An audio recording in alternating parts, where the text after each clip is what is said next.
Hello everyone, welcome to my channel. और जैसे कि आज मैं आप लोग को क्लास 7 का जो हिस्ट्री का चैप्टर नंबर 4 है, अर्थात मुगल साम्राज्य के बारे में पूरा कंप्लीट एमसीक्यू लेकर के आए हैं।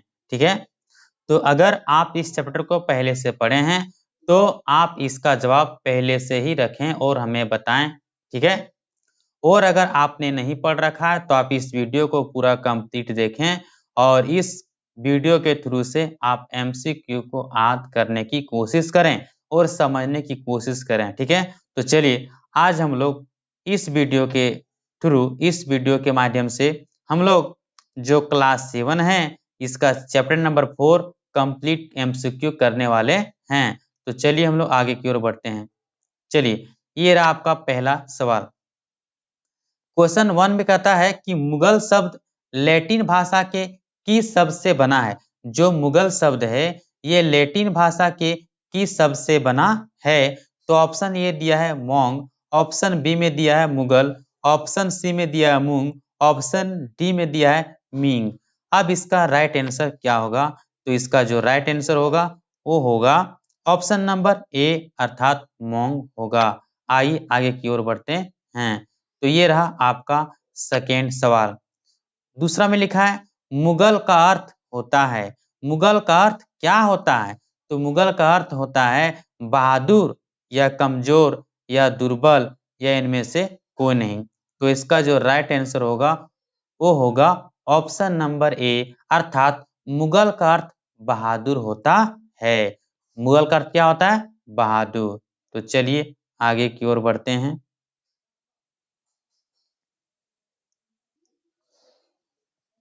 आइए क्वेश्चन नंबर 3।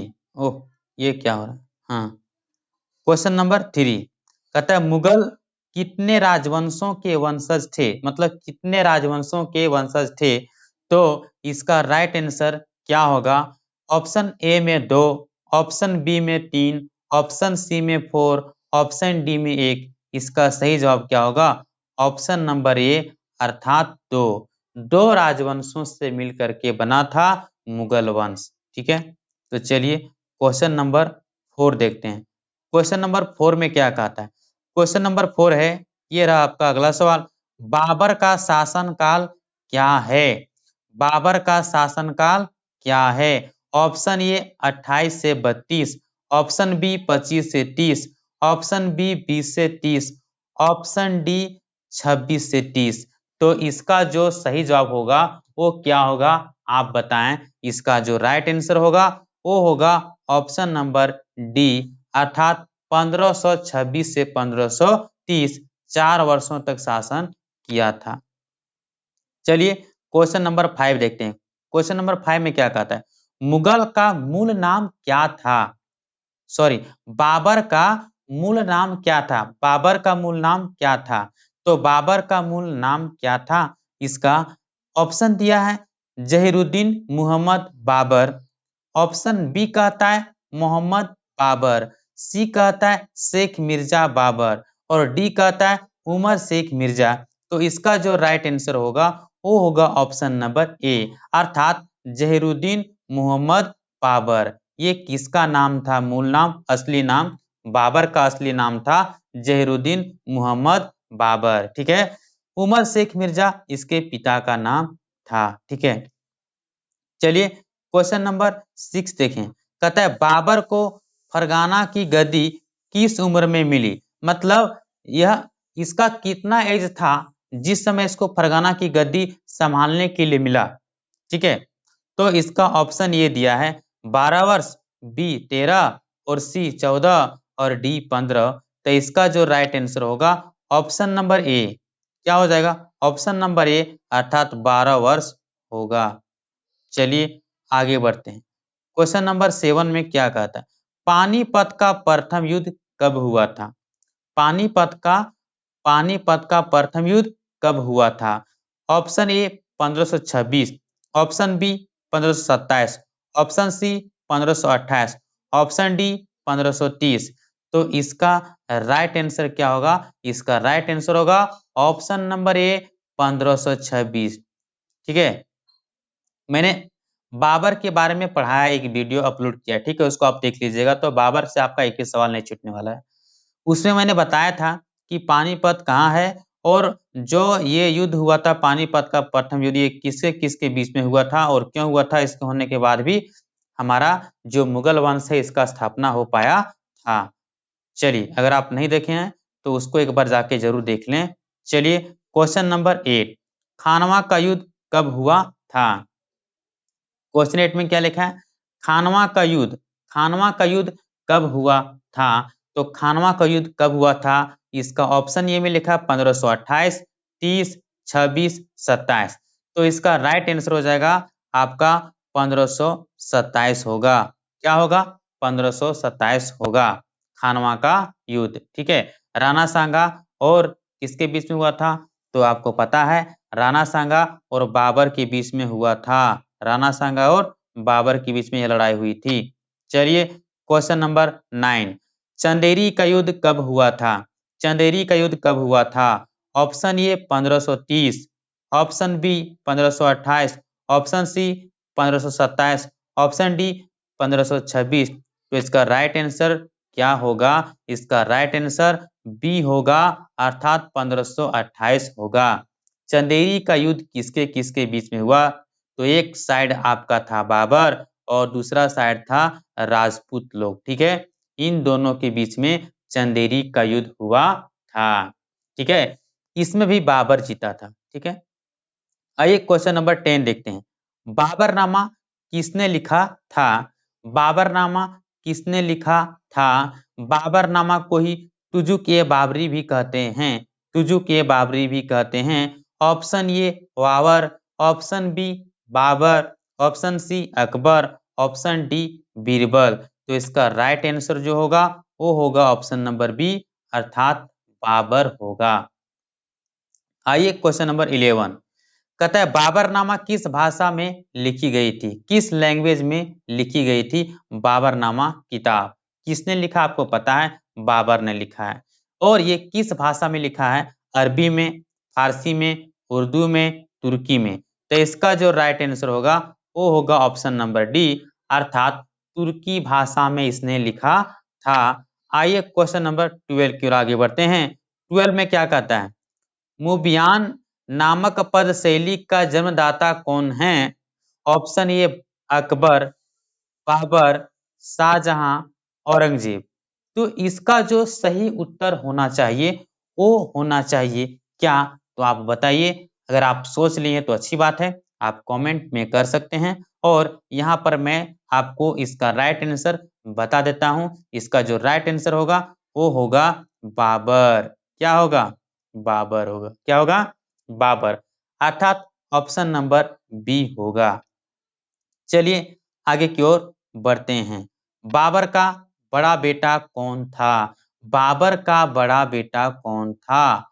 तो इसका बड़ा बेटा का नाम क्या था? आइए हम लोग ऑप्शन से चेक करते हैं। Option A Akbar, option B Shahjahan, option C Aurangzeb, option D Humayun. तो इसका राइट आंसर होगा ऑप्शन नंबर डी, अर्थात हुमायूं होगा। चलिए क्वेश्चन नंबर 14 की ओर आगे बढ़ते हैं। क्वेश्चन 14 में क्या लिखा है? किस शासक ने अपने भाइयों में साम्राज्य का विभाजन किया था और यही उसकी असफलता का बड़ा कारण बना? मतलब कौन ऐसे शासक थे जिसने अपने भाइयों के साथ साम्राज्य का बंटवारा किया था, राज्य का बंटवारा किया था, ठीक है। अपने राज्य को सभी भाइयों में बांट दिया था, ठीक है। और यही वजह से वो असफल हो गया। असफलता का कारण उसका यही था। उस राजा का नाम, उस शासक का नाम क्या है? जल्दी बताओ। Option A Akbar, option B Humayun, option C Jahangir, option D Birbal. तो इसका जो सही जवाब होगा वो होगा ऑप्शन नंबर बी, अर्थात हुमायूं होगा, ठीक है। तो चलिए आगे की ओर बढ़ते हैं। क्वेश्चन नंबर 15 क्या कहता है? क्वेश्चन नंबर 15 क्या कहता है? शेर शाह ने किसे चौसा और कन्नौज के युद्ध में पराजित किया था? पराजित किया था मतलब हराया था। ऑप्शन ए हुमायूं को, ऑप्शन बी अकबर को, ऑप्शन सी बाबर को, ऑप्शन डी जहांगीर को। तो अब बताओ इसका जो राइट आंसर होगा वो होगा ऑप्शन नंबर ए, अर्थात हुमायूं को हराया था। किसने हराया था? शेरशाह ने हराया था। चलो ठीक है, अब हम लोग आगे की ओर बढ़ने की कोशिश करते हैं।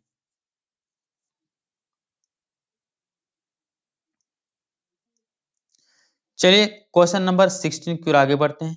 क्वेश्चन नंबर 16 में लिखा है, चौसा का युद्ध कब हुआ था?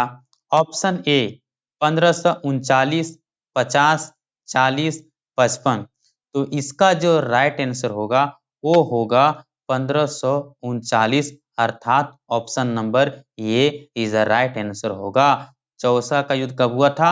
1539 में। कब हुआ था? 1539 में। आइए अगला सवाल, कन्नौज का युद्ध कब हुआ था? कन्नौज का युद्ध कब हुआ था? 1540, 1530, 1555, 1557। इसका जो राइट आंसर होगा वो होगा 1540, अर्थात ऑप्शन नंबर ये इज द राइट आंसर होगा। आइए क्वेश्चन नंबर 18 को देखते हैं। हुमायूं ने दिल्ली पर पुनः कब्जा कब किया था? मतलब एक तो इसका पहला शासन कितना था, शासनकाल तो आपको बताए थे कि 1530 से 40 था। 1530 से 40 था जब ये शुरू में शासन या गद्दी पर बैठा या शासन कर रहा था। ये पुनः बोला है, तो पुनः जो आया था वो ये आया था 1555 में। कब आया था? 1555 में। और मात्र एक साल ही कर पाया, वो 56 में ही लुढ़क गया। कहने का मतलब 56 में ये तो चला गया था। चलिए अब इसका जो राइट आंसर क्या होगा? तो 1555 होगा। आइए क्वेश्चन नंबर 19 देखते हैं। कहता है, हुमायूं का शासनकाल कब से कब तक था? हुमायूं का शासनकाल कब से कब तक था? तो ये भी अभी मैंने बताया 1530 से 40 तक था। आइए क्वेश्चन नंबर 20, हुमायूं की मृत्यु दीनपना नामक इमारत की पुस्तकालय की सीढ़ियों से गिरने से कब हुई? मतलब हुमायूं कब मरा और कैसे मरा, यहाँ से दूसरा सवाल भी बनता है। तो ये इमारत के पुस्तकालय की सीढ़ियों से गिरने से मरा था, मतलब सीढ़ी से गिर के ये मरा था। तो इसका राइट आंसर क्या होगा? तो ये मरा था 1556 में। कब मरा था? 1556 में। अब 55 क्यों नहीं होगा? तो 55 ने तो दिल्ली पर पुनः कब्जा किया था, ये तो ये डेट वीवीआई हो गया आपका। 56 में मर गया था। पहला बार कब ये गद्दी पर बैठा? तो 1530 से 1540 में गद्दी पर बैठा। पुनः कब गद्दी पर बैठा? तो 1555 में बैठा था, जो कि 56 तक रहा। 56 तक ही क्यों रहा? क्योंकि 56 में इसकी मौत हो गई। 56 में इसकी मौत कैसे हुई? तो सीढ़ियों से गिरने से हुई। चलिए आइए क्वेश्चन नंबर 20 क्या कहता है, वह कौन सा शासक है, वह कौन सा शासक है जो अपने शासक के दौरान सप्ताह में हर दिन अलग अलग रंग के कपड़े पहनता था? मतलब सप्ताह में 7 दिन होता है, तो 7 दिन में अलग अलग रंग के कपड़ा पहनता था। वह कौन सा शासक है? उस शासक का जरा नाम तो बताइए हमें। Option number A Akbar, option number B Jahangir, option number C Babur और ऑप्शन नंबर डी हुमायूं। तो इसका राइट आंसर होगा ऑप्शन नंबर डी, अर्थात हुमायूं। हुमायूं को याद करना, हुमायूं। इसे कैसे याद रखना है, ये कैसे याद रहेगा? हुमायूं, हुमायूं जो ऐसा शासक था जो सप्ताह में 7 दिन कपड़ा अलग अलग रंग का पहनता था। हुमायूं। आइए क्वेश्चन नंबर 22 देखते हैं। 22 में लिखा है, हुमायूं का पुत्र कौन था? हुमायूं का पुत्र कौन था? हुमायूं का पुत्र कौन था? Option A Akbar, option B Babur, option C Jahangir, option D Shahjahan. तो इसका राइट आंसर क्या होगा? तो इसका right answer option number A होगा, अर्थात अकबर होगा। हुमायूं का जो बेटा था उसका नाम था अकबर, उसका नाम था अकबर।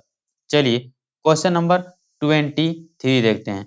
23 में क्या कहता है, अकबर का शासनकाल कब से कब तक था? अकबर का शासनकाल कब से कब तक था? ऑप्शन ए, सॉरी यहाँ पर ऑप्शन डी लिखना मैं भूल गया हूं, लेकिन कोई दिक्कत नहीं है। ये 3 के अंदर में आपका जवाब मिल जाएगा, ऐसा माना जाता है। तो ऑप्शन ए 1516 से 30, ऑप्शन बी 1556 से 1605, ऑप्शन सी 1605 से 1627। इसका राइट आंसर होगा option number option number option number आपका हो जाएगा बी, अर्थात 1556 से 1605 होगा। चलिए क्वेश्चन नंबर 24 की और आगे की ओर बढ़ते हैं। 13 वर्ष की आयु में किसने राजगद्दी को संभाला? 12 वर्ष आपको पता है, 12 वर्ष का बाबर होगा। 12 वर्ष की पूछता तो मैं बाबर बताता सर, लेकिन 12 वर्ष नहीं, यहाँ मामला 13 वर्ष का है। 13 वर्ष की आयु में किसने राजगद्दी को संभाला था? Option E Akbar, option B Babur, option C Shahjahan, option D Humayun. इसका राइट आंसर क्या होगा? इसका राइट आंसर होगा वो होगा ऑप्शन नंबर ए, अर्थात अकबर होगा। चलिए क्वेश्चन नंबर 24 की ओर आगे बढ़ते हैं। पानीपत का दूसरा युद्ध कब हुआ था? हमें यह पता है 1526 में पानीपत का प्रथम युद्ध हुआ था।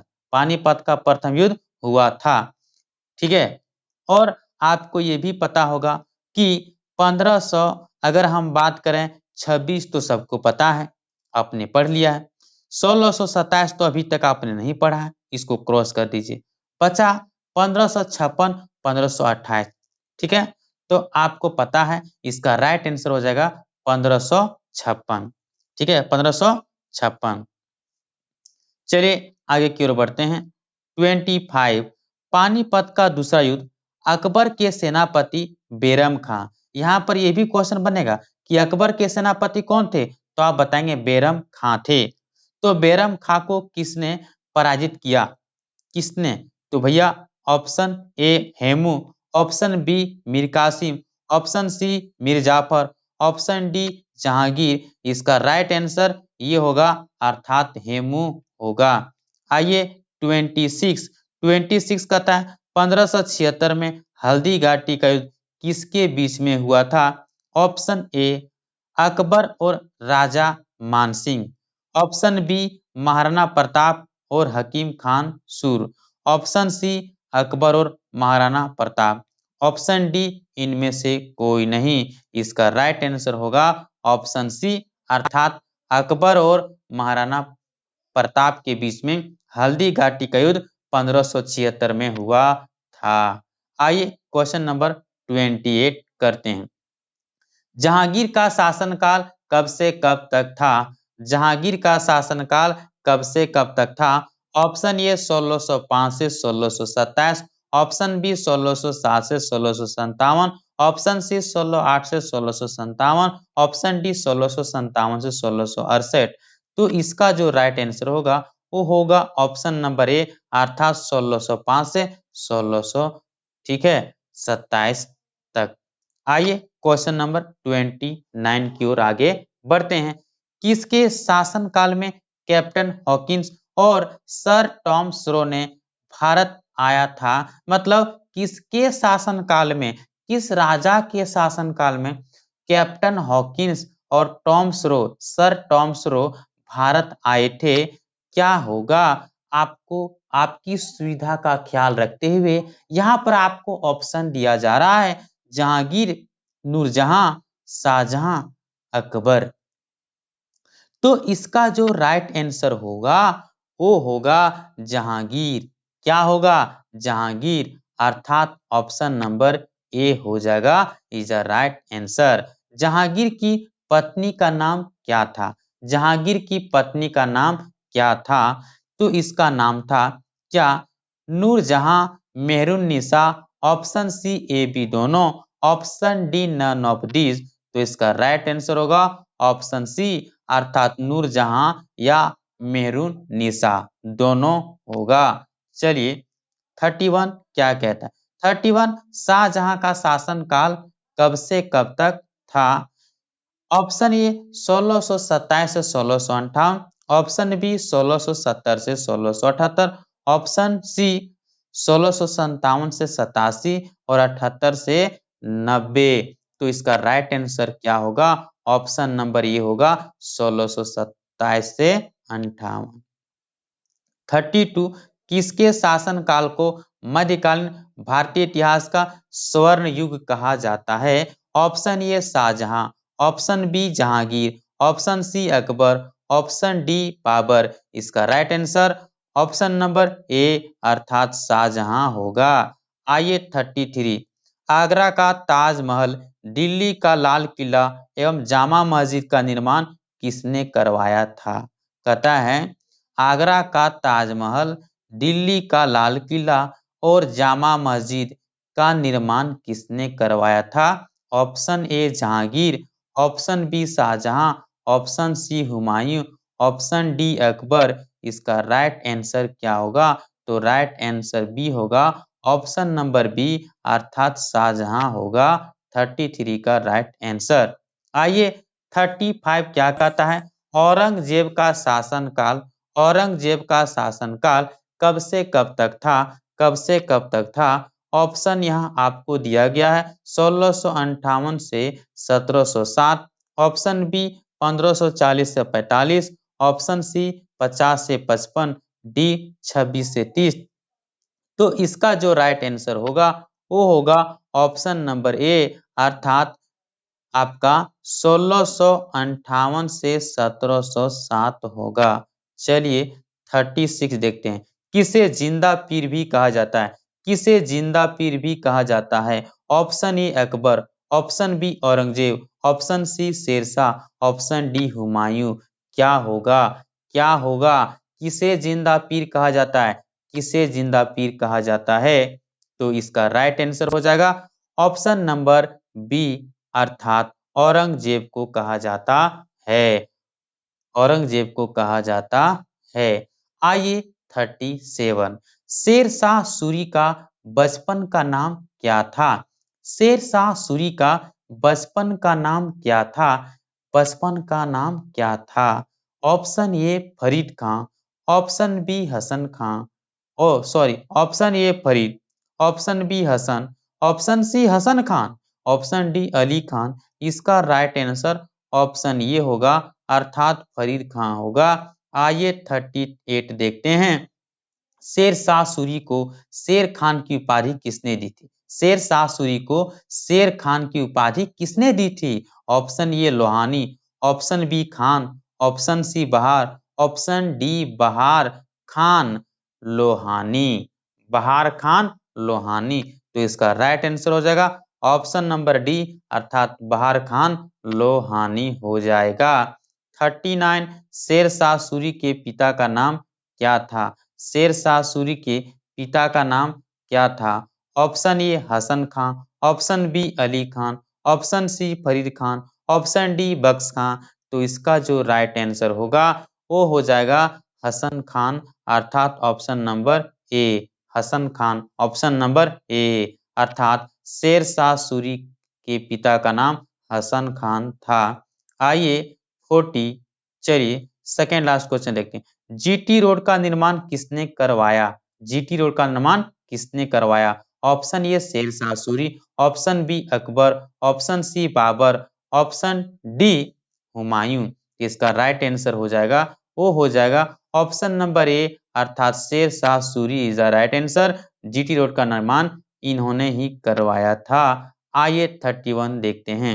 इतिहासकार उल्जले हेग ने किसे भारत का महानतम शासक बताया है? मतलब ये इतिहासकार उल्जले हेग के अनुसार भारत का महान शासक किसे कहा जाता है बताया था। इसके अनुसार से हेग ने किसे भारत का महान शासक बताया था? ऑप्शन ए अकबर को, ऑप्शन बी बाबर को, ऑप्शन सी शेरशाह सूरी को और ऑप्शन डी हो जाएगा हुमायूं को। तो अब जरा आप बताइए इसका राइट आंसर क्या होगा? इसका राइट आंसर क्या होगा? तो इसका राइट आंसर हो जाएगा ऑप्शन नंबर सी अर्थात शेरशाह सूरी को बताया था।